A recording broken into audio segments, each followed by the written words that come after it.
morning. Good morning. Good morning. Good to be here. Yes. Good to be on the show for the first time. I think I should even introduce him well. Yes, do. Please See, do. this man you are looking at is not just an ordinary man. No. For me to drag him here. It's hot cake. Hot cake. Mr. Ibrahim happened to be, how do I even put it, sef? He's an entrepreneur. Let me start from that. He's a real estate giant. I don't want to use, he's a real estate giant. And I've been trying to track him here for some time. And thank God he is here today. He'll be giving us some nice insights about what is happening. See, I need properties. I need. You know when money is too much, you've been looking for people. You will start looking for and these them. are this. See, he is the right person to talk to when you talk about anything tourism and anything properties. So over to you, sir. Just let us give us some insights. Thank you very much, Mr. Ebenezer. Thank you to everyone in the studio, and thank you to our wonderful listeners. Yeah. My name is Rasheed Ibrahim. I'm a real estate consultant and also a work creator coach. Today we'll be talking about real estate as it relates to tourism. You know, the program is tagged tourism in perspective. Yes. And there's no way you can talk about tourism without real estate. Definitely. Both of them work hand in hand. And then what we are going to be looking at today is we are going to be examining and exploring the new Lagos State 30-year plan. Wow. As from the real estate perspective. See why I say this man is unique. From the real estate perspective. So we are going to be looking at different opportunities that that's embedded in this plan. You know, Lagos State is a state that planned very well. They had, I think, a 30-year plan that they are running on before. And that plan is going to expire 2025. So they have launched another 30 years roadmap for the states. And then people who are smart, they take advantage of all this information.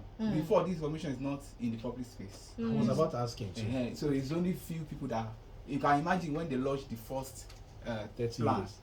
a vocal point in that plan, the one that is going to expire in 2025, was to open up the Lekki Peninsula. And then at that time, you can imagine people that had that information. They went to Lekki ahead, buy landed property very cheap. And now, if you go to Lekki now, 500 square meter of land in Lekki is going for about 300 million upward. And those people that have that information, then I'm sure they bought it cheaper. Cheaper, less than 1 million. Can you imagine? Yes, less than 1 million. I think I was listening to someone that said somebody bought it 500,000 and they sold it for them 170 million. That was about 4 years. He sold it 170 million about 4 or 5 years ago. Wow. So another opportunity is here.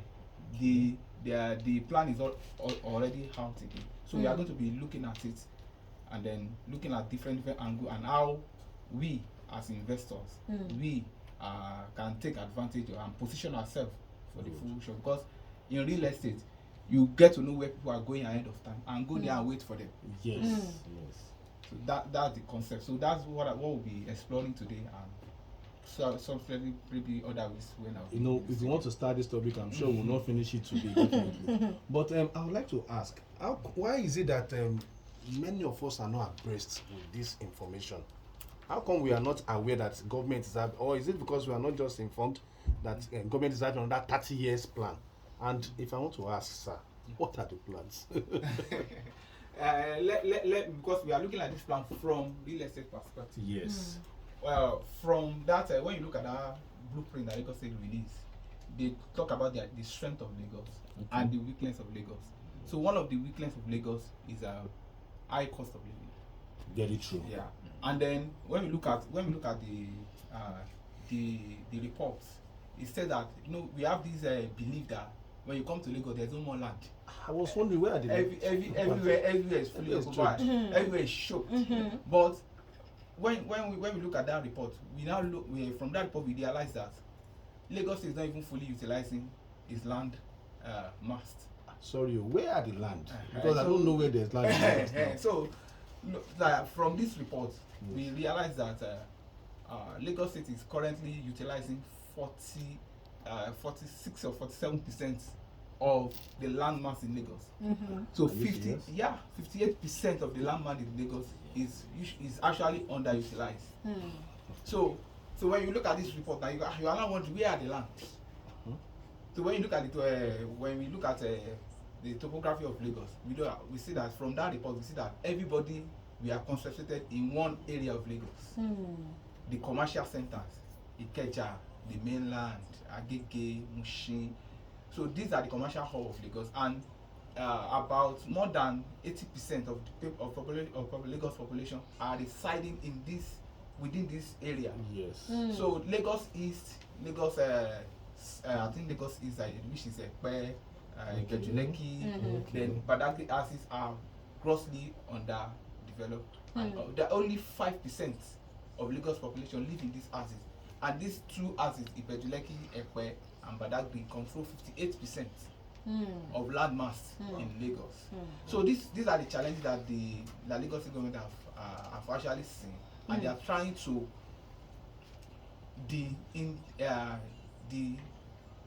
densify the already highly choked area choked to move to the other. So they want to encourage people to move out, to spread out. So that's why they are putting investment opportunities, the Lagos deep seaport, Lagos New International Airport, the refinery, to attract people and develop all those areas. And it is really captured. It is actually captured in the plan. Because the 30 years plan you are talking about. Yes. Okay. This idea is fully captured in the plan. So let me just read the vision. Okay. From this plan, they said by 2052,